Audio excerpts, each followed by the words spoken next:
들깨를 이렇게 드시면 당뇨와 혈당이 싹 사라지고 치매도 예방할 수 있어요. 들기름, 들깨하면 무엇이 생각나시나요?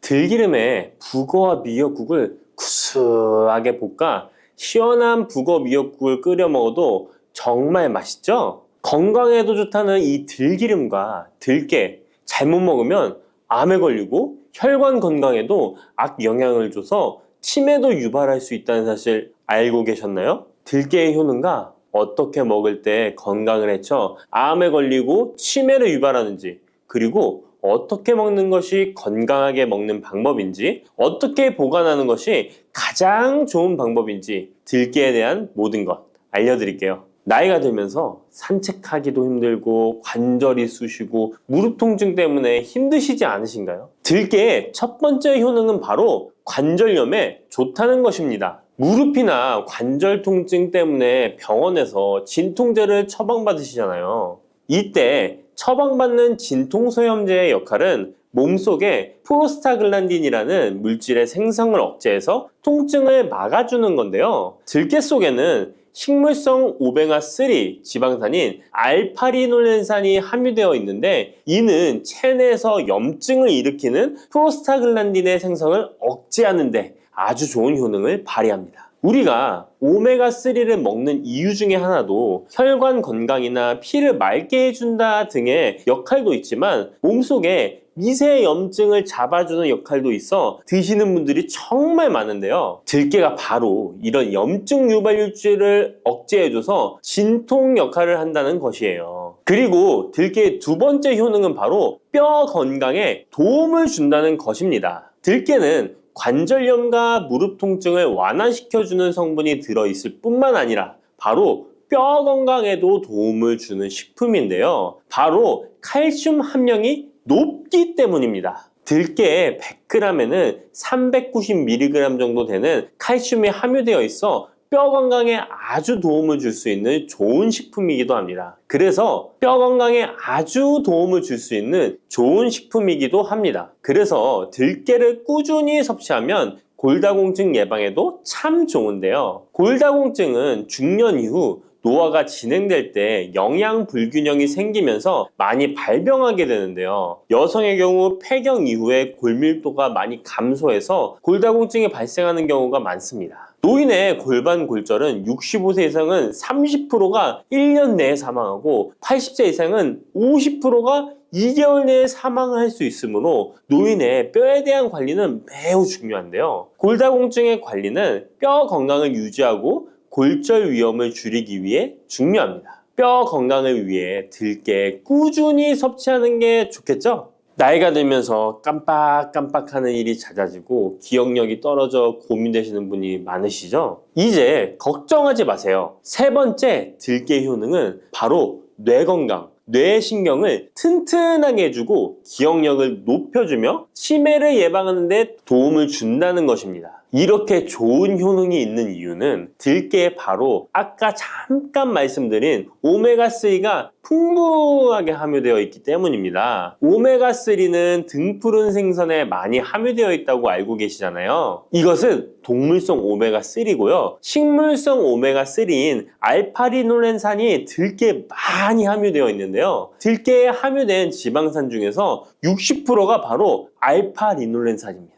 이 알파리놀렌산은 뇌신경 보호에 탁월한 효과가 있는데요. 어떻게 뇌신경을 보호하느냐? 뇌신경에 염증을 일으켜 망가뜨리는 사이토카인이라는 물질이 있는데요. 이런 사이토카인 물질의 분비를 감소시키고요. 또 알츠하이머 치매 환자의 뇌에 많이 발견되는 비정상적인 단백질인 베타 아밀로이드도 바로 이 알파리놀렌산이 감소시키기 때문입니다. 참치에 많이 함유되어 있다는 DHA 들어보셨죠? DHA가 바로 대표적인 뇌기능 강화 물질인데요. 이 DHA가 기억을 높이는 데 도움을 주고 학습 능력 또한 좋게 하는데요. 이 DH는 체내에 합성되지 않아 식품으로 섭취를 해야 합니다. 들깨에 함유된 알파리놀렌산이 흡수될 때 바로 이 DHA로 전환이 됩니다. 어린이 전용 오메가3 같은 경우도 성인보다는 EPA보다 DHA 함유량이 높은 영양제도 많죠. 들깨가 뇌신경, 뇌 건강에 좋은 이유가 바로 이겁니다. 네 번째 들깨의 효능은 심장을 건강하게 하고 뇌혈관의 노화를 막아주는데 도움을 준다는 것입니다. 알파리놀렌산이 체내에 흡수될 때 DHA로 변환된다고 했잖아요. 그뿐 아니라 바로 EPA로도 변환이 되는데요. 이 EPA가 어떤 역할을 하냐면 바로 혈소판 응집을 억제해 혈관에 혈전이 생기는 것을 방지하는 효능이 있습니다. 그리고 혈관을 튼튼하게 하는 효능과 혈액의 중성지방과 나쁜 콜레스테롤인 LDL을 낮추고 좋은 콜레스테롤인 HDL을 높여주는 역할도 합니다. 미국의 심장협회에서는 허혈성 뇌졸중, 심장마비로 인한 돌연사, 관상동맥 질환 등의 위험을 감소시키기 위해 매주 1에서 2회 이상 오메가3 지방산이 풍부한 등푸른 생선을 섭취하는 것이 도움을 준다고 발표했습니다. 그런데 이 오메가3 지방산의 함량을 살펴보면 100g당 오메가3 지방산의 함량이 연어에는 11.5g, 고등어에는 9.9g, 들깨에는 무려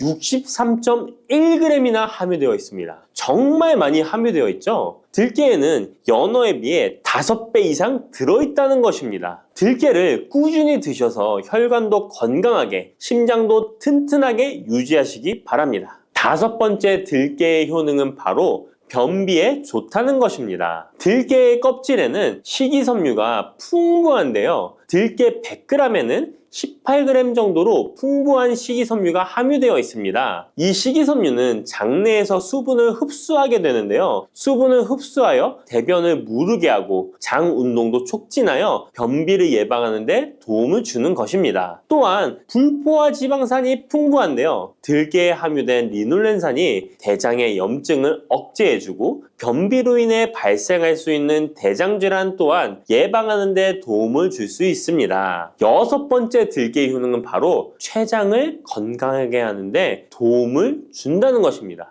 들깨에 풍부하게 함유된 루테올린이라는 성분이 있는데요. 이 성분이 몸 안에서 인슐린에 대한 반응도를 높이는 기능을 합니다. 이게 무슨 말이냐면 췌장에서 인슐린을 조금만 분비하게 돼도 몸 안에서 이 인슐린이 작용을 잘해서 혈당이 급격히 올라가는 것을 막아주고 이렇게 되면 췌장에서 인슐린 분비를 줄일 수 있겠죠. 이렇게 췌장의 부담을 많이 덜어줄 수 있다는 것입니다. 루테올린을 통한 인슐린 반응도가 높아지면 당뇨도 예방할 수 있고 혈당 조절에도 많은 도움을 받을 수 있는 것입니다. 7번째 들깨의 효능은 알레르기성 질환을 예방하는데 도움을 주는 것입니다. 들깨에 오메가3 지방산이 많이 함유되어 있다고 했잖아요. 이 오메가3 지방산이 염증을 억제하고 면역력을 강화시키는 효과가 있어서 알레르기 증상을 예방하고 완화시키는데 도움을 줄 수 있는 것입니다. 그리고 또 비타민 E가 풍부하게 함유되어 있는데요. 비타민 E는 항산화 작용에 뛰어나고 알레르기 반응을 일으키는 물질인 히스타민의 분비를 억제하는 효과가 있습니다. 알레르기에 처방받는 항히스타민제와 비슷한 기전이라고도 어찌 보면 볼 수 있겠죠. 8번째 들깨의 효능은 빈혈에 좋다는 것입니다. 들깨 100g에는 철분이 약 14mg 정도로 함유되어 있는데요. 이는 시금치의 약 2배에 해당됩니다. 시금치보다도 철분 함량이 높아 빈혈에 도움을 줄 수 있는 것이고 그뿐만 아니라 들깨에 함유된 비타민 B1, 2는 조혈작용을 도와주는데요. 조혈작용이란 혈액 속의 혈구를 만들어내는 과정을 말합니다. 빈혈이 있는 분들이 들깨를 꾸준히 드신다면 빈혈을 개선하는데 많은 도움을 받을 수 있는 것이죠. 자, 그런데 이렇게 좋은 들깨도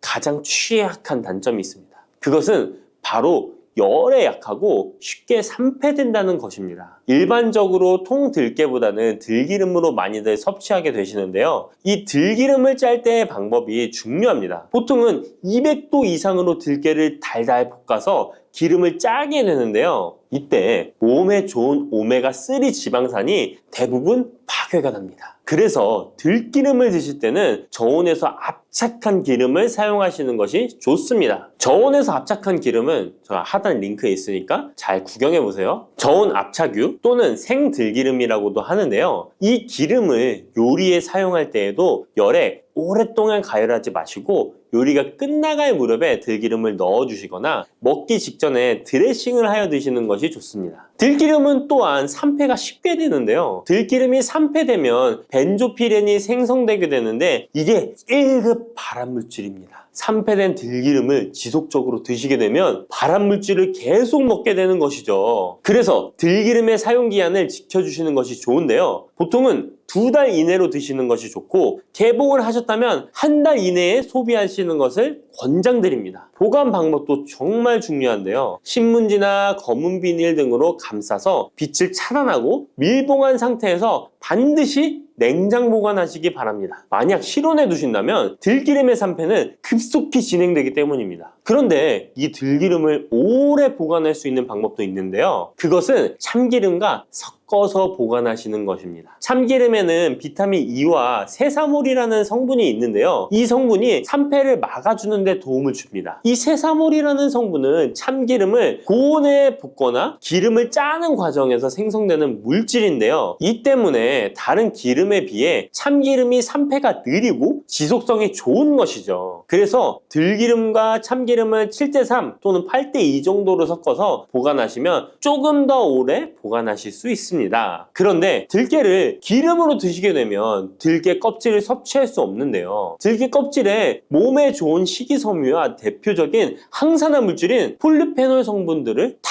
버리게 되는 것입니다. 그래서 들깨를 제대로 드시려면 들기름보다도 통들깨 자체로 드시는 것이 좋습니다. 마트에 가면 통들깨보다도 들깨 가루를 많이 판매하시는데요. 들깨 가루는 산패가 빨리 되기 때문에 통들깨를 구매해 드시길 바랍니다. 통들깨를 구매하시면 그 안에 작은 돌이라든지 이물질이 들어있어 세척을 잘 해주셔야 되는데요. 세척하는 방법 알려드릴게요. 먼저 들깨를 물에 담가 씻어줍니다. 그리고 물 위에 뜨는 것만 채로 걷어 옮겨주시기 바랍니다. 그렇게 하면 바닥에 이물질만 남는데요. 이것을 버리고 또 물에 담가 씻어주고 물 위에 뜨는 것만 채로 걷어 옮겨주시면 됩니다. 이 같은 작업을 3번, 4번 반복해주면 되는데요. 이렇게 하면 통들깨를 깨끗하게 세척할 수 있습니다. 깨끗하게 세척한 통들깨는 자연 건조해 주셔도 되긴 하지만 시간이 오래 걸리니 팬에 담아 약한 불로 건조시켜 주시거나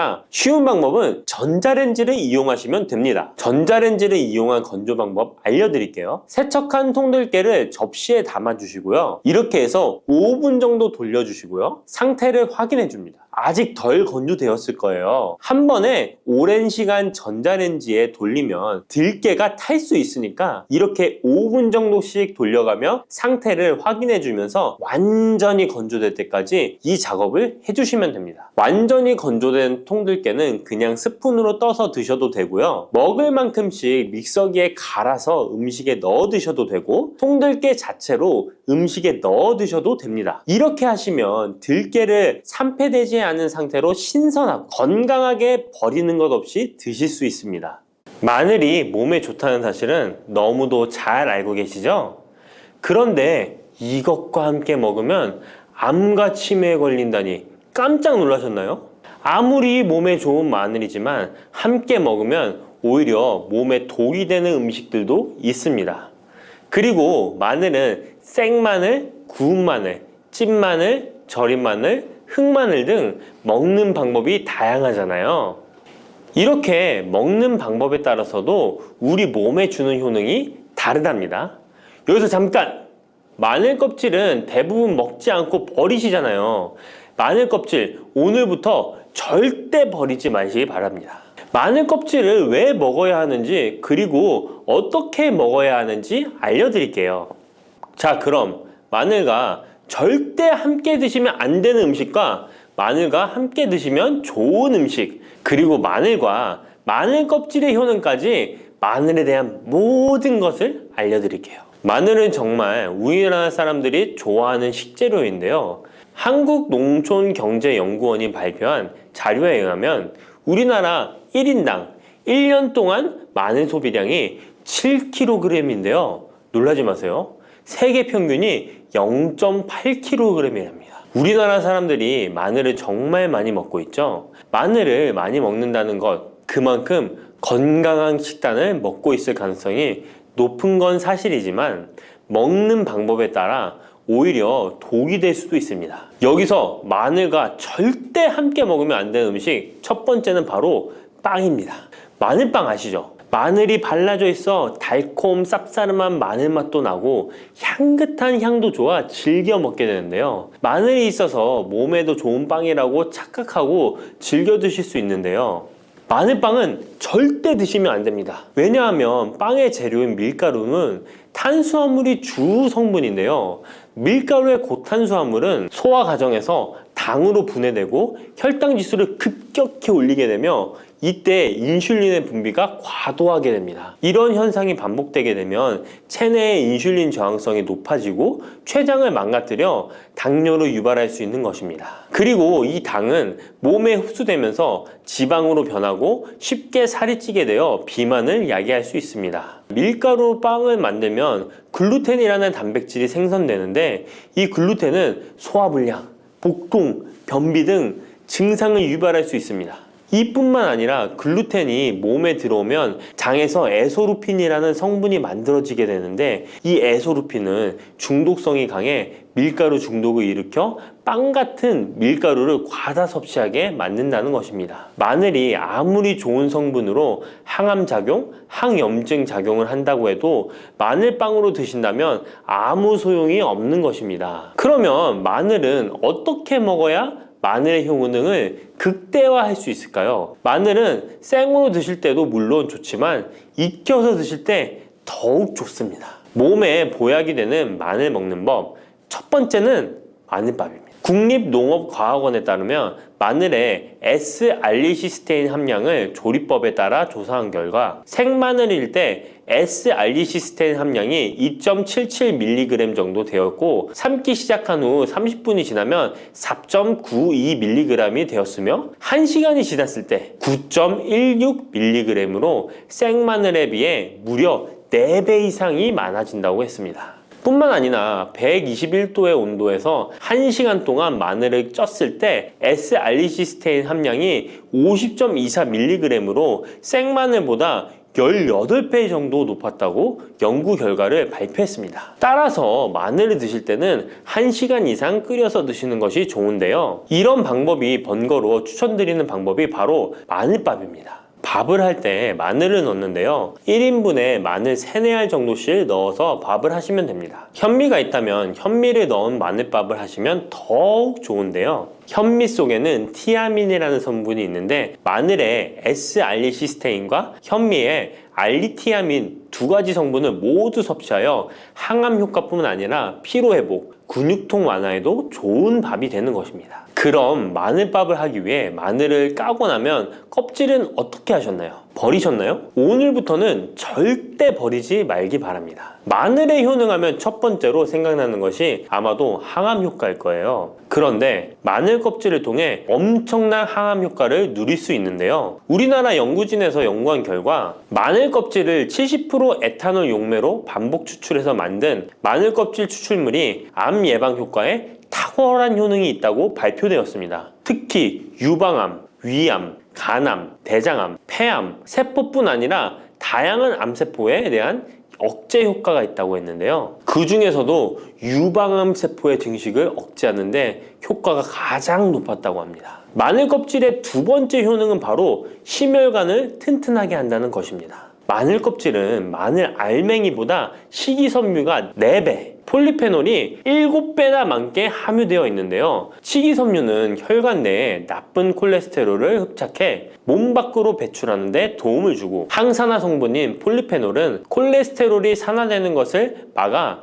나쁜 콜레스테롤이 만들어지는 것을 방지하는 데 효능이 있는 아주 중요한 성분입니다. 마늘 껍질에 함유된 알리신 성분은 혈중 지지를 낮춰 콜레스테롤과 중성지방을 낮추는 데 효과적인 성분입니다. 이를 통해 동맥경화를 방지하는 데 도움을 주어 심혈관 질환을 예방하는 데 좋은 성분인 것입니다. 또 마늘 껍질을 말려 분말로 만들어 음식에 넣어 드시면 비만을 막아주는 효과를 볼 수 있는데요. 식이섬유가 풍부해 지방의 흡수를 막고 나쁜 지방을 배출하는 데에도 탁월한 효능이 있습니다. 뿐만 아니라 체내 지방의 대사를 촉진하여 지방 분해가 빠르게 일어나 체지방을 제거하는 데 아주 효과적입니다. 그리고 마늘 껍질 분말로 드시는 방법 말고 차로도 드시는 방법이 있는데요. 마늘차 우리는 법을 알려드릴게요. 마늘 껍질을 깨끗하게 씻어 말린 다음에 기름을 두르지 않은 팬에 마늘 껍질을 넣고 볶아주어 수분을 없애줍니다. 이렇게 하는 이유는 수분을 없애는 것도 있지만 마늘 껍질을 열을 가하게 되면 항산화 성분인 폴리페놀과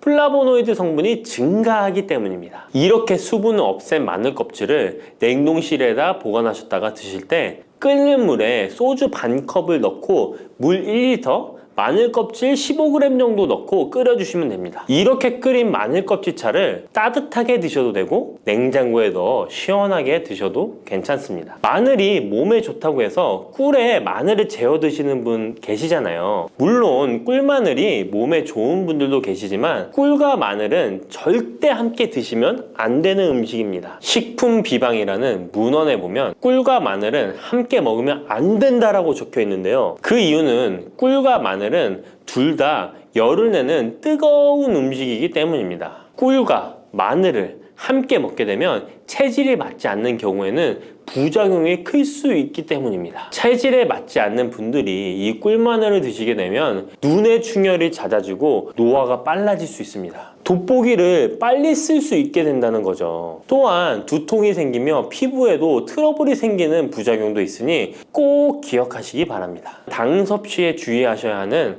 당뇨, 고지혈증을 갖고 계신 분들이나 암 환자분들은 절대로 꿀마늘을 드시면 안 됩니다. 그렇다면 마늘을 또 어떻게 드시는 것이 좋을까요? 바로 다양한 쌈채소와 함께 드시는 것을 추천드립니다. 마늘의 매운맛을 내는 알리신 성분이 혈관을 건강하게 하여 암을 예방하고 쌈채소를 통해 다양한 비타민과 무기질을 섭취하며 풍부한 항산화 물질도 섭취해 활성산소를 제거하고 혈관을 깨끗하게 해 노화를 방지하고 활력이 넘치는 건강한 몸이 될 수 있는 것이죠. 그런데 마늘을 반찬으로 만들어 드실 때 절대 드시면 안 되는 것이 있습니다. 그것은 바로 마늘장아찌입니다. 아니, 마늘장아찌가 왜? 라고 의문이 생기는 분들이 계시죠? 모든 마늘장아찌가 안 된다는 것이 아니라 설탕이 많이 들어간 마늘장아찌는 만들어 드시면 안 됩니다. 시중에 판매되는 마늘장아찌에는 설탕이 많이 들어가 있을 가능성이 높으니 절대 드시지 않기를 바랍니다. 몸에 좋은 마늘도 설탕과 함께 먹으면 오히려 독이 되는데요. 설탕이 많이 함유된 마늘장아찌를 드시게 되면 혈당이 급격하게 오르고 인슐린 저항성이 높아지며 혈액 속에 중성지방이 많아져 혈액을 끈적하게 만들게 됩니다. 또한 설탕을 많이 섭취하게 되면 뇌에서 기억력을 담당하는 해마의 크기를 줄어들게 해 기억력을 감퇴시키고 나아가 치매를 일으킬 수도 있습니다. 집에서 마늘장아찌를 담가 드실 때는 설탕을 넣지 말고 건강한 식재료만을 사용하시는 것이, 마늘을 건강하게 드실 수 있는 또 다른 방법은 흑마늘을 추천드립니다. 마늘에 열을 가하면 마늘색이 점점 짙어져 결국 까맣게 변하는 흑마늘이 되는데요. 그 이유는 마늘 속에 있는 당류와 단백질인 아미노산이 반응하여 갈색을 띠는 멜라노이딘 색소가 만들어지기 때문입니다. 이 반응을 마이야르 반응이라고 하죠. 고기를 구우면 빨간색의 고기가 점점 희어지다 갈색으로 변하는 반응과 같은 원리인 것입니다. 이렇게 흑마늘을 만들게 되면 생마늘보다 S알리스테인 성분이 5배가 많아질 뿐만 아니라 새로운 항산화 물질들이 많이 만들어지게 됩니다. 항암 효과가 뛰어난 폴리페놀이 생마늘에 비해 4배 이상 많아지고 유액 분비를 촉진해 소화를 잘 되게 하는 효능도 있으니 잊지 마시고 흑마늘을 만들어 주시기 바랍니다. 마늘은 또 요리할 때 많이 사용하는 재료인데요. 마늘을 얇게 썰어 기름에 튀긴 마늘튀김을 절대 드시면 안 됩니다. 기름에 마늘을 튀기면 마늘 향도 좋고 마늘의 매운맛은 없어지고 단맛은 좋아져 남녀노소 좋아하는 식재료가 되는데요. 뜨거운 기름에 튀긴 마늘은 우리 몸에 좋은 항산화, 항암 물질들을 파괴하고 몸에 안 좋은 탄수화물만 남은 음식이 됩니다. 마늘을 튀길 때 사용하는 기름은 오메가6 지방산이 많은 식용유를 사용하게 되는데요. 이런 기름을 많이 먹게 되면 몸 안에 지방산 불균형이 일어나 염증 수치가 높아질 수 있습니다. 튀긴 마늘을 섭취하게 되면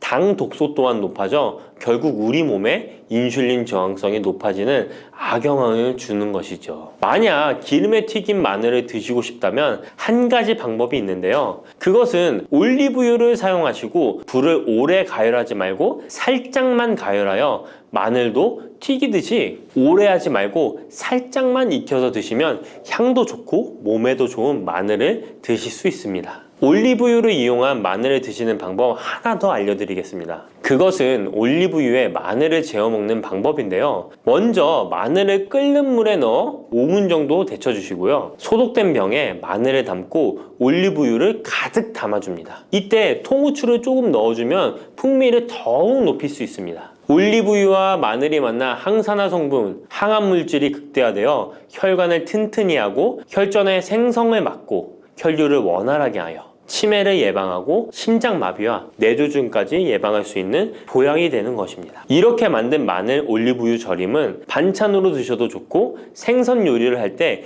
이 마늘을 으깨어 생선에 발라주면 생선 비린내를 잡아줄 뿐만 아니라 마늘과 올리브유의 풍미가 더해져서 더욱 맛있는 요리가 될 수 있습니다. 이렇게 좋은 마늘도 드실 때 주의하셔야 할 분들이 계신데요. 마늘의 효능 중에 혈전을 제거하고 혈류를 원활하게 하는 효능이 있었잖아요. 이런 효능이 혈액을 묽게 만들기 때문인데요. 와파린, 아스피린 같은 혈전 용해제를 복용하시는 분들이 마늘을 많이 드시게 되면 상처가 났을 때 피가 잘 멈추지 않을 수 있으니 주의하시기 바랍니다. 평소 위염이나 위궤양이 있어서 위가 안 좋으신 분들은 마늘에 알리신 성분이 위 점막을 자극하여 증상이 악화될 수 있으니 주의하시기 바랍니다. 그리고 과민성 대장 증후군이 있는 분들도 마늘을 많이 드시게 되면 복통이 일어날 수 있으니 마늘은 조금만 드시길 바랍니다. 시래기 다들 좋아하시나요? 저는 된장국 중에 시래기를 넣은 시래기 된장국이 제일 맛있더라고요. 겨울철에 자주 먹는 음식 재료인 시래기는 예로부터 한국인의 밥상에 올라온 식재료라 매우 친숙하죠. 시래기는 주로 무청이나 배춧잎을 말려서 만든 것으로 과거 우리나라가 가난하던 시절 겨울철 채소로 밥상에 중요한 역할을 해왔을 뿐만 아니라 지금은 특유의 향과 식감으로 꾸준히 많은 사랑을 받고 있는데요. 시래기는 맛뿐만 아니라 몸에 좋은 성분까지 가득한 건강식품이라는 것 알고 계셨나요? 시래기의 놀라운 영양 성분과 효능 알려드릴게요. 첫 번째, 시래기의 효능은 바로 뼈 건강에 매우 좋다는 것입니다. 시래기와 뼈 건강 잘 연관지어지지 않는데요. 시래기에는 100g당 칼륨 함유량이 우유의 3배나 된다는 사실 놀랍지 않나요? 이렇게 시래기에는 칼슘이 풍부하게 들어있어서 뼈를 튼튼하게 유지하는 데 도움을 주는데요. 뼈 건강에 칼슘이 좋은 역할을 한다는 것은 다들 아시죠? 시래기는 칼슘뿐만 아니라 뼈 건강에 필수적인 비타민 D와 비타민 K도 함유되어 있어요. 비타민 D는 뼈의 칼슘 합성을 도와주고 비타민 K는 뼈의 형성과 유지에 중요한 역할을 해주는데요. 비타민 K는 오스테오칼신이라는 단백질의 생성을 촉진하여 뼈의 형성을 돕고 뼈의 분해를 억제하여 뼈 손실을 예방하는 효과가 있는 거죠. 그래서 시래기를 꾸준히 섭취하면 칼슘과 함께 다양한 미네랄들이 뼈에 좋은 영향을 미쳐 건강한 뼈를 유지하는 데 효과적입니다. 시래기를 잘 익혀서 먹으면 더 흡수율도 좋아지는데요. 이는 뼈 건강에 아주 중요한 부분이라고 할 수 있습니다. 특히 중년과 노년층에서는 뼈 밀도가 낮아져 골다공증이나 골절 위험이 높아지기 때문에 칼슘을 충분히 섭취하는 것이 중요합니다. 두 번째, 시래기는 장 건강에 좋은 영향을 미칩니다. 시래기는 식이섬유가 매우 풍부한 식품인 거 다들 아시죠? 시래기는 무청을 말린 것인데요. 그늘에 말리기만 했을 뿐인데 식이섬유가 무청의 4배 정도 된다는 사실, 참 신기하죠? 시래기에 함유된 식이섬유는 장 내에서 물과 함께 팽창하여 변을 부드럽게 만들어주어 장 운동을 원활하게 도와주는데요. 이러한 작용은 장의 연동 운동을 촉진시키고 변비 예방에도 장 건강을 유지하는데 효과적입니다. 또한 시래기는 장내 유익한 세균에게 영양을 공급하는 역할도 하는데요. 장내 유익한 세균은 시래기의 식이섬유를 먹고 번식하며 또 장에 좋은 유익균들이 자랄 수 있는 환경을 만들어주고, 이는 장내 세균의 다양성과 균형을 유지하는 데 도움을 줍니다.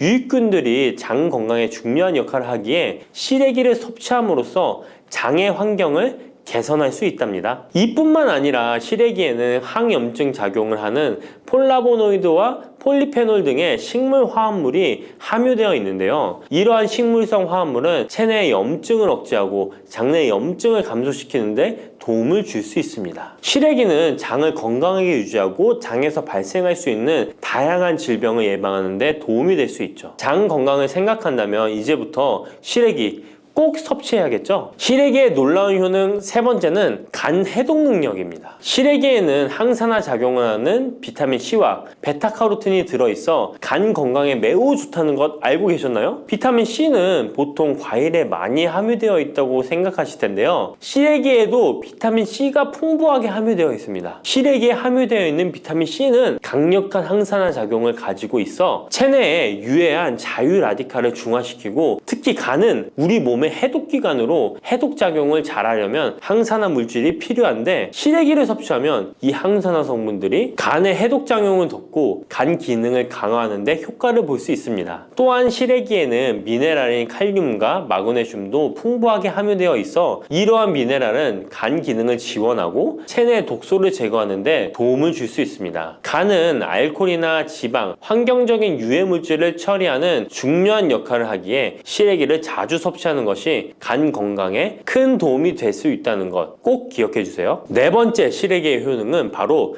혈관 건강에 좋은 것입니다. 시래기에는 다양한 영양소가 들어있는데 특히 혈압을 안정시키는 데 도움을 줄 수 있는 칼륨이 많이 들어있습니다. 칼륨은 나트륨을 체외로 배출시키는 역할을 하여 혈압을 조절하는 데 도움을 주고, 또한 시래기에는 비타민 K도 포함되어 있는데요. 비타민 K는 혈액 응고를 조절하고 혈관을 건강하게 유지하는 데 중요한 역할을 합니다. 고혈압은 혈관 건강에 해로운 영향을 미칠 수 있으므로 칼륨이 풍부한 시래기를 섭취하면 혈압을 조절하여 혈관 건강을 유지할 수 있습니다. 국립농업과학원에서 시래기를 가지고 연구를 진행했는데요. 시래기를 5주 동안 꾸준하게 섭취한 실험쥐군들의 혈압이 일반 대조군 쥐들에 비해 혈압이 23% 유의미하게 감소했다는 결과입니다. 특히 혈압을 걱정하시는 노년분들은 시래기를 꾸준히 섭취하면 혈관 건강을 지키고 고혈압이나 동맥경화 같은 질병을 예방하는 데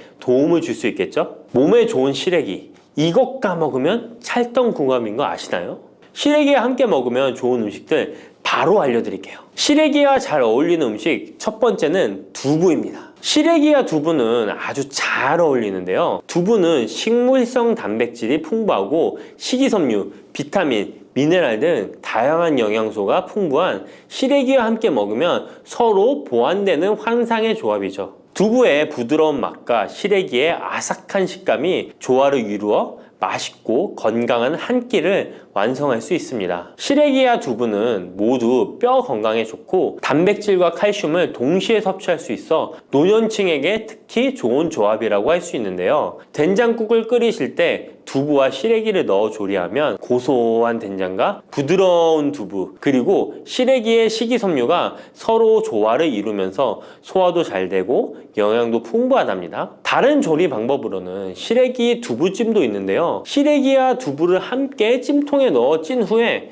간장, 다진 마늘과 파, 참기름 등의 양념을 넣어 시래기에 잘 묻힌 뒤 양념된 시래기를 쪄둔 두부에 돌돌 말아주는 건데요. 이렇게 요리해 드시면 부드럽고 고소한 맛이 일품이랍니다. 두 번째, 시래기와 어울리는 한상의 궁합 음식은 바로 버섯입니다. 버섯은 저칼로리이면서도 식이섬유, 미네랄이 풍부한데요. 또한 항산화 물질도 많아 면역력 강화에 매우 좋고 다이어트와 건강에 좋은 음식이죠. 버섯에는 비타민 D가 풍부해 뼈 건강에 좋고 항암 효과도 있다고 알려져 있고, 버섯 또한 칼륨이 함유되어 있어 혈압을 조절하는 데 도움을 줍니다. 시래기와 버섯을 함께 조리하면 서로의 영양이 보완되고 잘 결합되어 더욱 건강한 요리를 만들 수 있습니다. 시래기와 버섯을 함께 넣고 찌개나 국을 만들면 시래기의 깊은 맛과 버섯의 향긋하고 고소한 맛이 어우러져 맛도 좋고 영양도 가득한 한 끼가 되죠. 제가 추천하는 요리법은 시래기와 버섯을 밥에 함께 밥을 짓는 것인데요. 이렇게 밥을 짓게 되면 조리도 간편하면서 고소한 맛과 식감이 어우러진 시래기 버섯밥이 완성된답니다. 꼭 한번 드셔보세요. 세 번째, 시래기와 된장은 궁합이 잘 맞습니다. 많은 분들이 시래기 하면 된장국이 먼저 떠오르죠. 시래기 된장국은 많은 분들이 좋아하는 국이죠. 된장국에 들어가는 된장은 콩을 발효시켜 만든 전통적인 한국 발효식품으로 장 건강에 매우 좋은 음식인 거 다 아실 거예요. 된장은 유산균이 풍부하여 장에 좋은 영향을 미치고 풍부한 단백질과 다양한 아미노산을 함유하고 있는데요. 시래기와 함께 먹으면 장 건강을 더욱 향상시킬 수 있습니다. 시래기는 부드럽고 고소한 맛을 가지고 있어 된장과 함께 조리하면 된장의 구수한 맛과 시래기의 고소한 맛이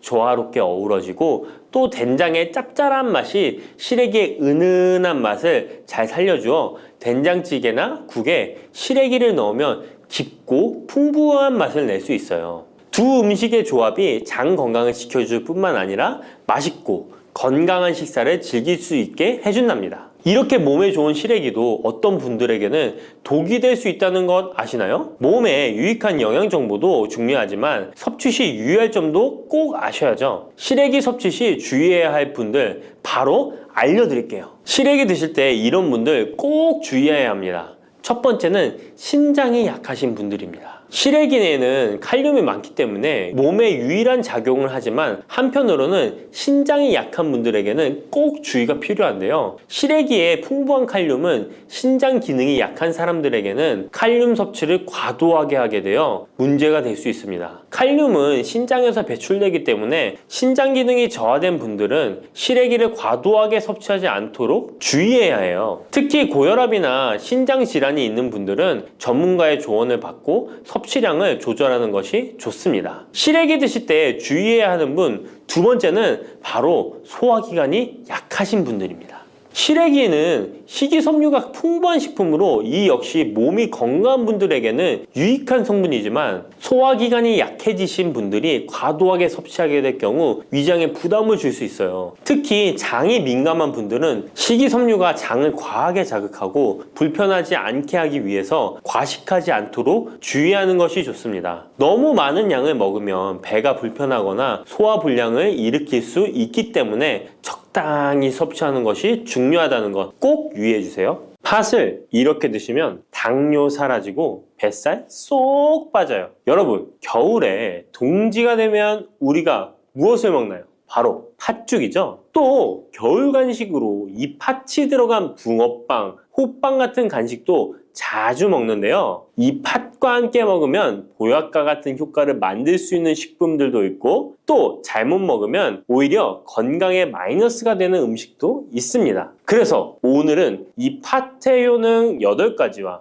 드실 때 주의할 점, 그리고 함께 드시면 좋은 음식 4가지에 대해 알려드리겠습니다. 팥하면 생각나는 음식이 있으신가요? 저는 사람들이 평소에 팥을 많이 안 먹는다고 생각했는데 의외로 팥이 들어간 음식이 많이 있더라고요. 대표적인 음식은 시루떡이 있고요. 겨울에 간식으로 많이 먹는 붕어빵, 또 제과점에서 사 먹는 빵들에도 팥이 많이 들어있습니다. 여름엔 팥빙수도 많이 먹고요. 겨울엔 팥죽도 종종 먹게 됩니다. 자, 이런 팥 요리를 집에서 해먹는 경우도 많은데 팥을 집에서 직접 삶을 때 혹시 소다를 넣고 삶는 분들 많으시지 않나요? 팥을 삶을 때 소다를 넣게 되면 팥의 색상이 더욱 선명해지고 팥을 더욱 부드럽게 해주어 팥을 삶는데 걸리는 시간을 단축시켜주기 때문인데요. 하지만 앞으로는 절대 소다를 사용하시지 마시기 바랍니다. 그 이유는 소다를 넣고 팥을 삶게 되면 팥의 영양소가 파괴돼서 팥에 좋은 성분을 먹을 수 없게 되기 때문인데요. 자, 그래서 어떻게 팥 요리를 하는 게 좋은지 알려드릴게요. 팥을 삶을 때 먼저 흐르는 물에 깨끗이 세척해서 이물질을 제거 주시고요. 물에 담가 약 4시간 정도 불려주십니다. 그렇게 불린 팥을 물에 넣어 삶아주면 붉은색의 팥 삶은 물이 생기잖아요. 바로 이 팥을 삶은 물이 건강에 정말 좋다는 사실 알고 계셨나요? 그 이유는 팥에 들어있는 사포닌이라는 성분 때문입니다. 간혹 팥 삶은 첫물에는 팥에 독소가 있어서 버려야 한다는 분들이 계신데요. 이는 잘못된 정보입니다. 왜냐하면 팥 삶은 첫물에 사포닌 성분이 가장 많이 들어있기 때문에 이걸 버리지 마시고 따로 담가 두었다가 하루에 한두 잔씩 차로 드시면 좋습니다. 자, 그럼 이제 팥의 구체적인 효능에 대해 말씀드릴 건데 첫 번째는 혈관 건강에 많은 도움이 된다는 것입니다. 앞에 말씀드린 팥물은 혈관 청소부라는 별명이 있을 정도로 혈관을 깨끗하게 해주는 효능이 있습니다. 그 이유는 팥에 함유된 강력한 항산화 성분인 안토시아닌이 혈관 내 활성산소를 제거해줘서 혈관 세포 손상을 예방해주기 때문입니다. 또한 안토시아닌은 혈관 내의 염증을 줄여줘서 염증성 질환에도 좋은 효과가 있고요. 나쁜 콜레스테롤 수치를 줄여주는 효과가 있어서 고지혈증을 예방하며 심장 질환의 위험도 줄이는데 큰 도움을 줄 수 있습니다. 이뿐 아니라 조선시대 기록에 보면 이 팥물로 세안을 했다는 기록이 있는데요. 팥물로 세안을 하면 피부의 노폐물을 제거하는 데 좋고 피부를 맑고 건강하게 해준다고 합니다. 비누가 없던 시절에 피부 건강을 위해 사용했던 선조들의 지혜가 정말 놀랍지 않나요? 당뇨병의 개선에 도움을 준다는 것입니다. 2014년에 발표된 한 연구에서 팥을 섭취하는 것이 2형 당뇨병 환자의 혈당 수치와 인슐린 저항성을 개선하는데 도움이 되는 것으로 보고가 됐습니다. 이 연구에서는 4주 동안 매일 팥을 섭취한 결과 당뇨 환자들의 공복 혈당 수치가 무려 평균 19.5% 감소하였고 인슐린 저항성 또한 줄어든 것으로 나타나서 당뇨가 있거나 당뇨 예방이 필요하신 분들은 꼭 팥을 꾸준히 드셔보시기 권해드립니다. 세 번째 팥의 효능은 몸의 부종을 제거하고 다이어트에 도움을 주는 것입니다. TV에서 연예인들이 이 팥으로 다이어트를 해서 효과를 봤다고 했던 적도 있었고요. 한의학 책 중에 본초 강목에 보면 팥을 오랫동안 먹으면 여위고 마르기 때문에 살찐 사람이 먹는 것이 좋다라는 내용이 나옵니다. 그래서 한의원에서 다이어트 처방을 할 때도 팥을 쓰는 경우가 많이 있는데요. 그 이유는 바로 팥에 들어있는 칼륨 때문입니다. 팥에는 쌀의 10배 이상, 바나나에 약 4배 이상의 칼륨이 들어있는데요. 이 칼륨이 몸 안에 나트륨 배출을 도와서 당뇨 환자들의 신장 부담을 줄여주고 혈압 상승을 억제해주는 효능이 있고요. 또한 이뇨작용이 있어서 이를 통해 부종을 줄여줄 수가 있습니다. 그래서 우리가 보통 물살이라고 부르는 잘 부으면서 살이 찌는 분들은 다이어트에 이 팥을 이용하시면 효과를 볼 수가 있습니다. 그래서 그에 대한 연구 결과도 있었는데요. 실험주에 팥 추출물을 먹였더니 근육 손실 없이 체지방 함량이 30% 이상 줄었고 몸무게도 37%나 감소했다고 합니다. 사람과 똑같을 수는 없지만 분명히 팥이 체중 감량에 도움이 된다는 결과라고 볼 수가 있습니다. 네 번째, 팥의 효능은 변비를 개선하는 데 도움을 주는 겁니다. 팥에는 사포닌뿐 아니라 많은 식이섬유가 들어있기 때문인데요. 사과에 비해서 약 10배나 많은 식이섬유가 들어있습니다. 그래서 팥을 섭취하게 되면 이 식이섬유가 장 운동을 활발히 하고 대변을 부드럽게 만들어 배변을 원활하게 해줄 수 있고요. 또한 이 식이섬유는 장에 있는 유익균들에게 풍부한 먹이를 제공해주기 때문에 장내 유익균의 증식에도 직접적으로 효과를 줍니다. 이를 통해서 장의 전반적인 환경을 좋게 바꿔줄 수가 있고 이것은 몸의 면역력 향상과도 연결되어 있기 때문에 우리가 프로바이오틱스를 복용할 때도 팥을 함께 드셔보면 그 효과가 커지는 것을 느끼실 수가 있을 겁니다. 다섯 번째 팥의 효능은 탈모 예방에 도움을 준다는 것입니다. 나이가 들면서 머리숱이 점점 없어져 고민하시는 분들 정말 많은데요. 팥과 함께 천연 탈모약이라 불리는 수수를 함께 드신다면 탈모 예방에 큰 도움을 받을 수 있습니다. 그 이유는 바로 팥과 수수에 들어있는 비오틴이라는 성분 때문인데요. 이 비오틴은 모발의 모공에서 자라는 단계부터 필요하고 손상된 머릿결이 재생되는 데까지 관여하는 정말 중요한 성분입니다. 건강한 머릿결을 만드는데 꼭 필요한 성분이라고 할 수 있습니다. 비오틴이 몸속에서 부족한 현상이 나타나면 머리카락이 얇아지면서 많이 빠지게 되고, 또한 두피가 건조해지고 가려움증이 생기면서 탈모를 가속화할 수 있습니다. 그런데 팥에는 이 비오틴뿐 아니라 모발 성장에 도움이 되는 아미노산이 풍부하고 수수에는 미네랄 성분이 풍부하여 머리카락을 건강하게 유지하는 데 직접적으로 도움을 주게 되고요. 또한 팥과 수수에 함유된 항산화 물질들이 머릿결을 상하게 하는 자유 라디칼 성분을 중화해 주어 머리카락 건강에 큰 도움을 주는 것입니다. 여섯 번째 팥의 효능은 우리나라 사람에 꼭 필요한 탄수화물 소화를 돕는다는 것입니다. 이는 팥에 함유되어 있는 비타민 B의 역할 때문인데요. 비타민 B는 탄수화물, 단백질, 지방을 에너지로 변환하여 우리 몸을 충전해주는 역할을 합니다. 또한 신경 전달 물질인 뉴로트랜스미터의 합성에 관여해 뇌신경을 건강하게 하는 데에도 도움을 줍니다. 팥을 잘 섭취하면 뇌를 건강하게 해주어 치매 예방에도 도움이 되는 것입니다. 자, 앞에서 팥과 함께 먹으면 좋은 음식이 수수가 나왔는데요. 하나 더 말씀드릴게요. 바로 호박입니다. 호박은 기본적으로 여러 영양성분이 풍부하지만 호박에는 비타민 B가 없어서 호박과 팥을 함께 드시면 서로의 부족한 부분을 채워줄 수가 있고요. 또한 호박에도 소화 기능을 개선해주는 기능이 있어서 팥과 함께 드시면 시너지 효과가 있고요. 그리고 팥처럼 호박에도 이뇨작용이 있는데요. 팥과 호박의 이뇨작용은 과정이 약간 다릅니다. 팥은 몸속의 부종, 노폐물과 독소를 빨아들여서 배출하는 이뇨작용을 하는 것이고요. 호박은 신장에서 만들어지는 호르몬의 분비를 억제하여 이뇨작용을 촉진하게 되는데, 이렇게 되면 신장에 과다하게 축적되는 수분을 배출하는 역할을 해줄 수가 있어서 더 도움이 될 수 있습니다. 일곱 번째 팥의 효능은 빈혈을 개선하는 데 도움을 주는 것입니다. 보통 우리 몸에 철분이 부족해지면 빈혈 증상이 나타나죠. 빈혈로 인해 어지러움, 두통, 체력 저하 등의 증상이 나타나게 되는데, 팥에는 앞에서 얘기한 단백질, 식이섬유, 칼륨, 비타민, 비오틴뿐만 아니라 바로 칼슘과 철분 또한